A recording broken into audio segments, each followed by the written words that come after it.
What is up, players? It's War Boss Tay up in this mug. Welcome to day 2 of my summer painting challenge for 2024. Hope you're all doing well out there. I had a super productive day today. I know I have to wrap up right now, so I'm not going to be able to do any more, but I was able to finish building the 4 Leadbelchers in the Vanguard box. I gave them all the trimmings. I gave them extra little bits hanging off their waist, casks and kegs of gunpowder. Here, this horn full of gunpowder. I just love these models. Doing this has reminded me how much fun ogres are to paint, to build, just to play with. They're just such great, fun models, and I would love to just increase the awareness of these models. I mean, look at this guy. He had like an accident of like a misfire, blew up in his face. So he's got all these bits of shrapnel.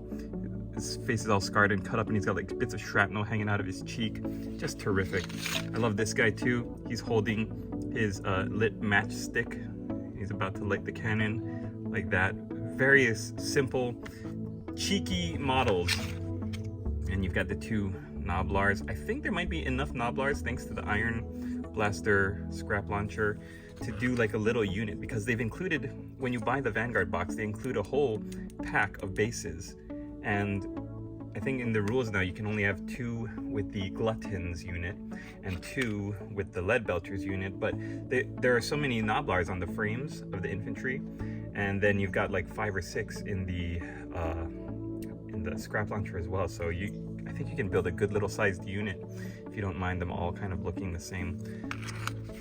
But there you go, 2 Gnoblars for them, and then the big boy.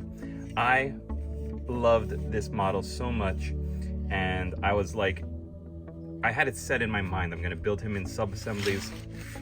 I'll paint him little by little and then assemble him all together at the end of the challenge. But once I got started, I just couldn't stop building. It was just like this primal urge in me to finish building this model. So that's what I did, and now I'm gonna reap the benefits and the curse of now having to get into all these fine details with a paintbrush. But I am not discouraged. I think it looks great, and I think it's more motivating to me than seeing just a bunch of pieces strewn out on my hobby table.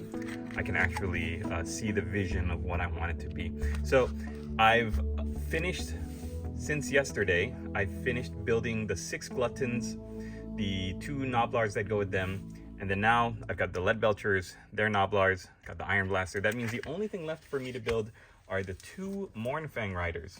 And guys, to be honest, I don't know what to build them as. What's the best way to build them as? Should I have one of them holding the standard? Should I have one of them blowing the horn? I've read online that both like having 2 hand weapons and also giving them double hand weapons, these giant choppas, is actually a little bit better. I've read both of them are okay, but I just want to know what's the optimal build if you are an Ogor Mawtribes player. What's the optimal way to build them? I just love this kit. I love how they took all of the aesthetics of the regular Ogre models.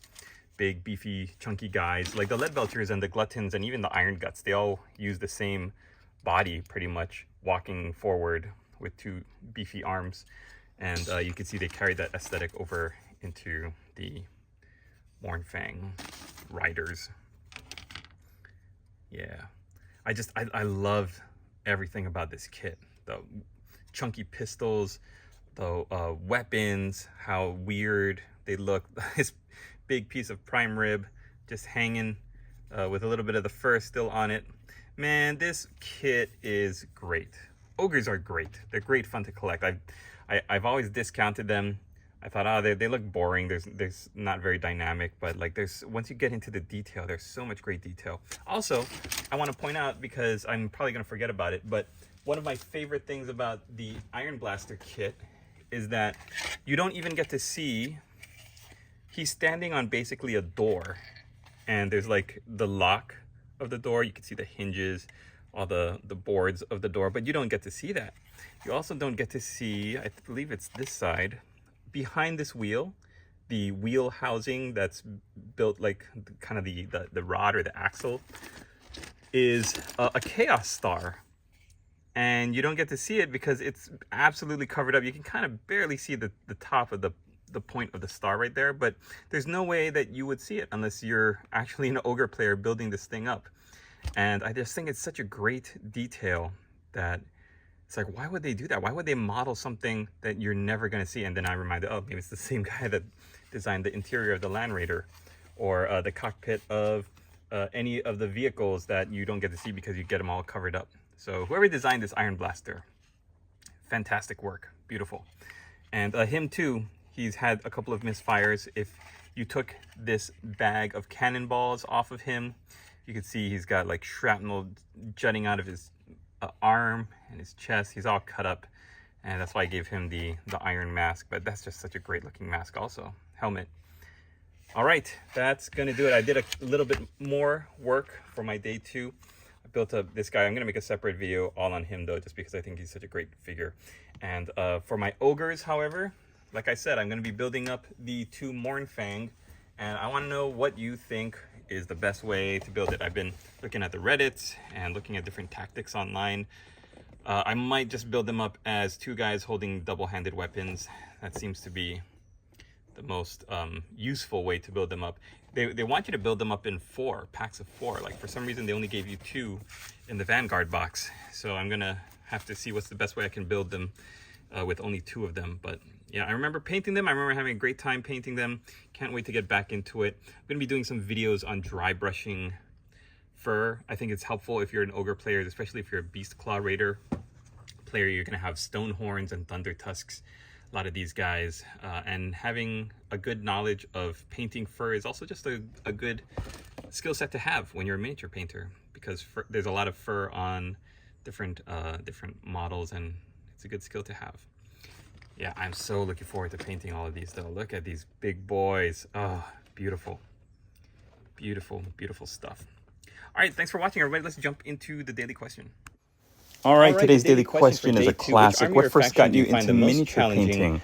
My answer always changes because I always find something else that triggers my memories of when I first got into miniature painting. If you are from as a boy, the dark days of Warhammer Fantasy, I love the miniatures. I love everything they're doing with it. The more miniatures they're coming out with, those new cavalry like freshman in miniatures, high school, maybe a little bit younger. Look beautiful. Yeah, no, I remember. It was big. They I look was in like the 7th dinosaurs. grade. They're exactly what you would want in my mom a dinosaur at a local high faction school, public school, of lizard warriors. So I brought my game so in, beautiful, and I was just like looking because I was hanging out after school while she was doing her work. Because I want to and do then, everything. some of the older with the kids highlighting were and the, like coming bright in and out of her colors, classroom because she I used want to to do the sell blending soft drinks out of her refrigerator. And I'm just not and that great at it. So mom's I side see hustle. Lizardmen, and and then I want to paint them. They got to know me, and we were hanging out, and they were like, "Oh, that looks pretty fun." So we got a little group together, easier me and ways some to of the get them older high painted school up kids, to and we a just degree started that I playing would whenever want they them to came be, in. because They would they're jump in for a game, quite pricey. we would hang out for a like bit, all Games have a good Workshop time. armies.